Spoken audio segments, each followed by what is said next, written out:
আমাদের দেশে যে ওল্ডার জেনারেশন আছে, বিশেষ করে আপনার আমার মা বাপের যে জেনারেশন, তারা কিন্তু এখনকার ওয়ার্ল্ডের তুলনায় অনেক কম জ্ঞান মাথার মধ্যে রাখে। এবং তাদের মেজরিটির একটা বড় প্রবলেম হচ্ছে গিয়ে তারা কিন্তু মানে কন্টিনিউয়াস জ্ঞান অর্জনের সাথে যুক্ত না। অর্থাৎ যেটা তারা আগে জানতো তারা মনে করে সেটা এখনো আছে। সেজন্য প্যারেন্টস আর চিলড্রেনের মধ্যে একটা অসম্ভব লেভেলের একটা মানে কানেকশনের গ্যাপ চলে যায়। তো আমি আর ডিপলি গেলাম না, আমি জাস্ট একটা সলিউশন দিতেছি। এখন প্যারেন্টসরা, তো যে প্যারেন্টসরা যদি আমার ভিডিও দেখতেছেন তাহলে আমি বলবো যে আপনারা এখনই জ্ঞান অর্জন করা স্টার্ট করে দেন, এবং এবং নিজেদের জ্ঞানের লেভেলকে এই 2024 সাল যে সময়টা চলতেছে এর মাঝে নিয়ে আসেন।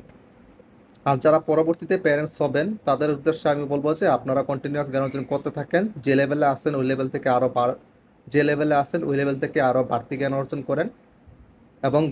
এবং আপনার ছেলেপুলের সাথে এরকম ভুলটা করবেন না যেটা আপনার বাপ মা আপনার সাথে করছে।